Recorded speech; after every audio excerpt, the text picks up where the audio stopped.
How's it going, y'all? Back with new damn videos. Get right down to it. Eagles versus Redskins.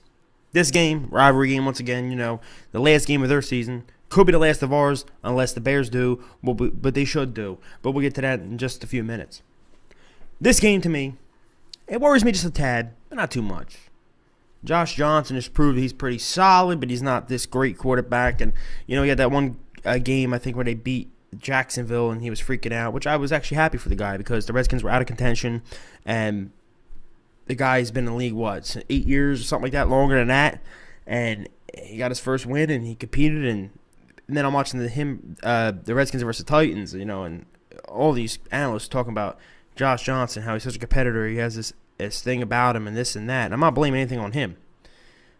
But we'll see come Sunday what he's really about. If he wants to end our season right there, right then, and we don't have to even worry about the Vikings or the the Bears and Vikings game, we'll see.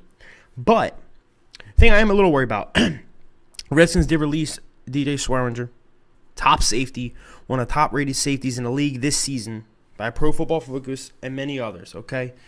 I don't really care about Pro Football Focus. They got a bunch of bullshit anyway. But you get what I'm saying. The guy really was a beast this season, and I will give him the credit. He did come out and call out the defensive coordinator after that game against the Titans. Why are we calling this coverage instead of not that? Why are we calling man? We could do this. We're playing a backup. Blah, blah, blah, blah, blah, blah, blah. He gets cut. Just for saying those comments, he's top-rated safety. I would take the top-rated safety over the defensive coordinator who sucks anyway. Everyone knows he's garbage. This whole season they were getting, they had a solid start, and then they got torn up, and they got talent everywhere. Ryan Kerrigan, DJ Swearinger, Clinton Dix hasn't played up to his potential, but okay. Josh Norman's decent. What I'm getting at is this. I don't want that coaching staff to get together. They have this is a rivalry game. We can send the Eagles home packing. And we can do it by you calling your best defensive game without DJ Swearinger to prove him wrong, shut him up, and for us to come out on top and send one of our most hated rivals home without a playoff spot, even though we got to wait for the Vikings and the Bears thing or whatever. You get what I'm saying? That worries me a little bit. But then again, Nick Foles balled in against the Texans. Now they have one of the best defensive lines in the league, maybe number one, number two. We don't know. We'll see there. But they do have a 26th ranked secondary, which sucks. Their secondary is terrible. But so the Redskins secondary is a little better. Ryan Kerrigan has owned our shit, as I will say, our shit, in recent years. Didn't do much in the last game against us. But, I don't know. I'm not really worried about the game, okay? You know what I'm really worried about?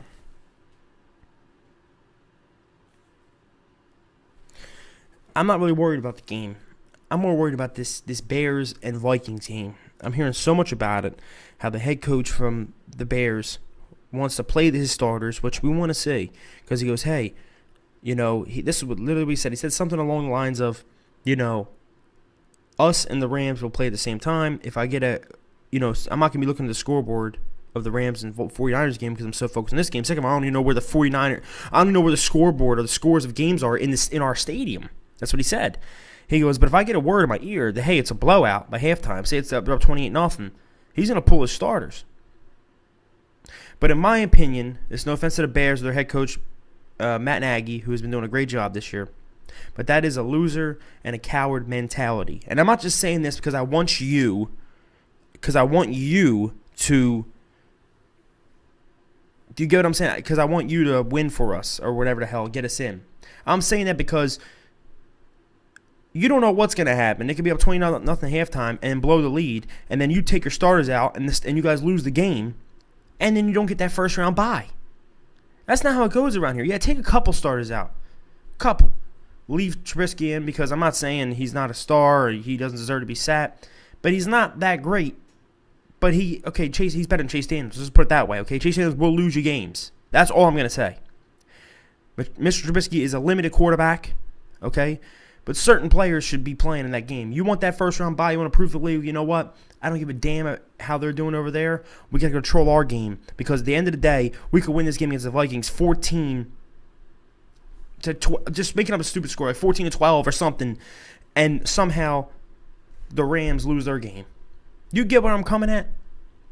So we got to rely on the Bears to somehow pull through, hopefully keep their starters in, and see what they're about, and then we meet them in Chicago in the wild card. I know the Vikings could pull a choke job, and the reason I say it not because of the Vikings, because of Kirk Cousins. He's 5-25 against 500 teams in his whole career. Teams that are 500 and above, he is 5-25. Their stats speak for itself. But if you take the starters out and have the starters not play, they could easily win that game. Now, the Vikings have looked a little bit different since they got rid of John DeFilippo, our boy, who I hope comes back as offensive coordinator here, please. He actually was not even part of the problem. It was more Mike Zimmer getting in his head he wanted to run the ball more, and their run game was not effective. So instead of running the ball, Mike Zimmer said, you know what, we'll throw short passes, dink and dunks, which are like runs because you're getting those positive yardages because our run's not working because I think Dalvin Cook was out for a little bit or whatever. But back to what I'm saying. They've been looking really good in the run game. They've been pounding the ball, many other things. But what it is we'll see. And the NFL really screwed us over in this one. Let's be honest here. Let's be honest. They sat back and they flexed the game to 425. I think for the Vikings, for our game, of course, 425. But I think the Vikings-Bears game is flexed, and I think the 49ers and Rams game is flexed. So they can literally sit there and watch and be like, okay, they're getting blown out. All right, at halftime, we're pulling these guys out. No more starters. Out. But before it was set up, I think where the Vikings and Rams played at 1.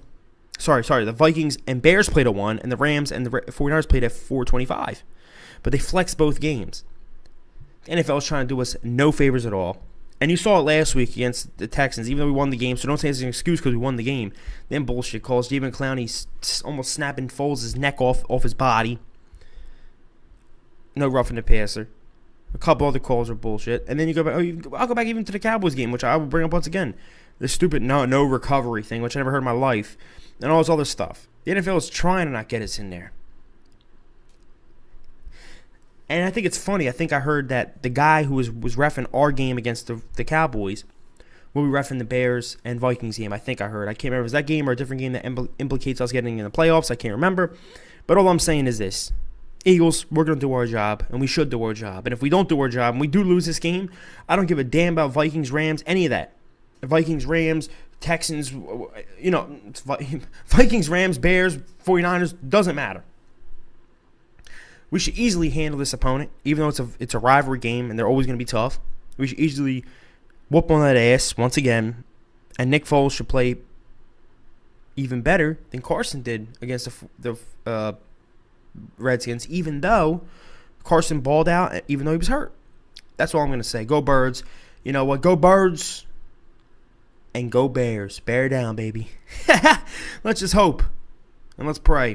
But this week, I might be even more of a Bears fan this week than the Eagles fan because I already know what we should do. But it's up to them to see what they can do. They want the first round bye and they want to put us in. And not just that, let's be honest.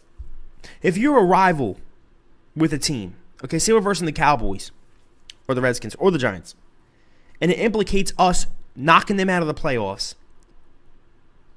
or us, hey, let's hang up and put our starters away and we'll see them around 1 or whatever round. Wouldn't you want to just knock them out and completely? Because you know what would be really funny is if they sat their starters, then the first round of the playoffs in the wild card, the Vikings come marching into town and knock you all the hell out. Now, how would you look? That's all I'm going to say. Go Birds. Go Bears. The Bears. See you guys on Sunday.